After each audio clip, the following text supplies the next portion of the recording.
اور یہ تانا غیر تو غیر اس زمانے میں تو اپنے دے رہے ہیں. اخبارات دیکھ لیجئے، چینلوں کا حال دیکھ لیجئے.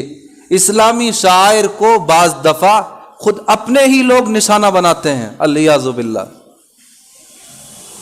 جبکہ قرآن یہ کہہ رہا ہے کہ تمہاری حفاظت سراسر اللہ کے دین کی خدمت میں، اس کی دعوت و تبلیغ میں مضمر ہے. اگر تم صحیح طور پر دین کو اپنی زندگی میں جگہ دے دو گے تو اللہ تعالیٰ تمہیں دنیا میں سربلند فرمائیں گے. وَأَنْتُمُ الْأَعْلَوْنَ إِن كُنتُم مُؤْمِنِينَ، تم ہی سربلند رہو گے بشرطے کہ تم صحیح معنوں میں مومن بھی بن جاؤ. اور یہ حقیقت ہے کہ امت کا رشتہ دعوت و تبلیغ کے کام سے، امر بالمعروف اور نہی عن المنکر کے کام سے جب تک مضبوط اور مستحکم تھا، یہ امت دوسری قوموں پر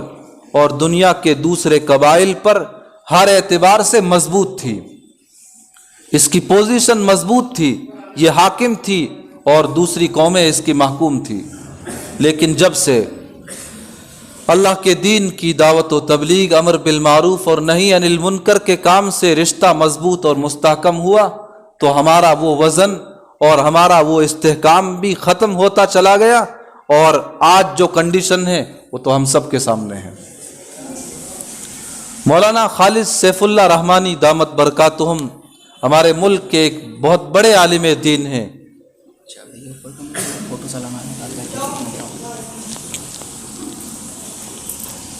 ہمارے ملک و ملت کا وہ بہت قیمتی سرمایہ ہیں. انہوں نے اس آیت کی تفسیر کرتے ہوئے یہ بات لکھی ہے کہ جس طرح امت اپنے پہلے صدیوں میں، پہلے زمانوں میں دین کی دعوت و تبلیغ، اس کے امر بالمعروف اور نہی عن المنکر کے کام سے وابستہ رہ کر مضبوط اور مستحکم تھی، حالات سے بچی ہوئی تھی، آج بھی وہی نسخہ ہے. آج بھی جن حالات سے امت گزر رہی ہے ملکی سطح پر یا بین الاقوامی سطح پر، حالات کے اس بھنور سے ملت اسلامیہ کے نکلنے کا جو سب سے پہلا زینہ ہے وہ یہی ہے کہ اللہ کے دین کے کام کو، اللہ کے دین کو 100% اپنی زندگی میں داخل کیا جائے. اللہ تعالیٰ کا کوئی حکم اور نبی صلی اللہ علیہ وسلم کی کوئی حدیث، آپ کی کوئی سنت ہماری عملی زندگی سے باہر نہ ہو. 100% ہماری زندگی اسلام کی تصویر بن جائے، اسلام کا نمونہ بن جائے، اور پھر ہم اسی دین کو لے کر، اسی اسلام کو لے کر، اسی کی تعلیمات کو لے کر قربانیاں پیش کرنے والے بن جائیں جیسا کہ صحابہ نے کیا تھا. تو یہ امت بسہولت حالات کے بھنور سے نکل جائے گی. اور اگر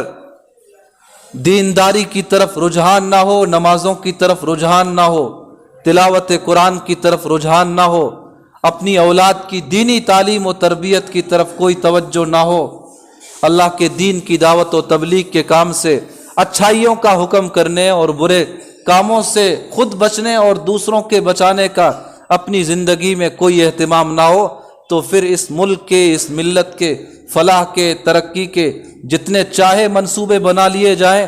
جتنی چاہے صوبائی یا ملک کی سطح پر میٹنگیں کر لی جائے، اللہ کے دین سے اپنا رشتہ مضبوط کیے بغیر یہ ساری میٹنگیں اور یہ سارے سوچ وچار ناکام ثابت ہوں گے. آخر کچھ تو بات تھی کہ اللہ تعالیٰ کے نبی نے اور نبی کے صحابہ نے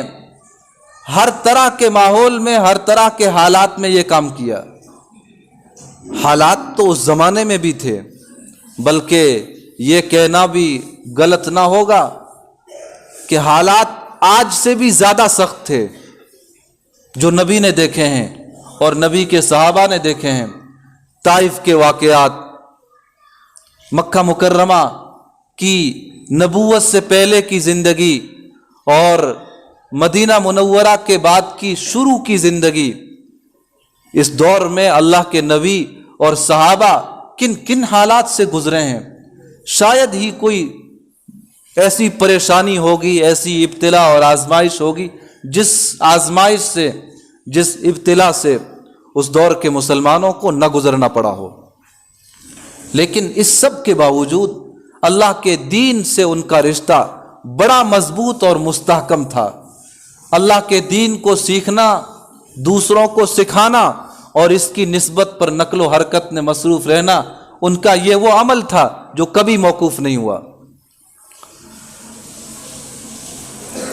جزیرۃ القمر کے نام سے عرب دنیا میں ایک جزیرہ ہے، ٹاپو ہے۔ نبی اکرم صلی اللہ علیہ وسلم نے جب نبوت کا اعلان فرمایا اور اس کا چرچا بتدریج عام ہوا، جزیرۃ القمر کا بادشاہ جو غالباً عیسائیت سے تعلق رکھتا تھا، اس کے کانوں میں جب یہ بات پڑی کہ مدینہ منورہ میں محمد صلی اللہ علیہ وسلم نبی ہونے کا دعویٰ کرتے ہیں اور ان کے اخلاق، ان کے اعمال، ان کی عادتیں اس طرح کی ہیں، تو اسے ملاقات کا شوق پیدا ہوا کہ ایسے عظیم انسان کو، ایسے انوکھے انسان کو براہ راست وہاں جا کر اپنی آنکھوں سے دیکھنا چاہیے۔ یہ وہاں سے سمندری راستے سے روانہ ہوا اور 6 یا 7 مہینے کے ایک لمبے سفر کے بعد مدینہ منورہ پہنچا۔ جب یہ مدینہ منورہ پہنچا تو اس سے 2 یا 3 دن پہلے نبی اکرم صلی اللہ علیہ وسلم رحلت فرما گئے، دنیا سے پردہ فرما گئے۔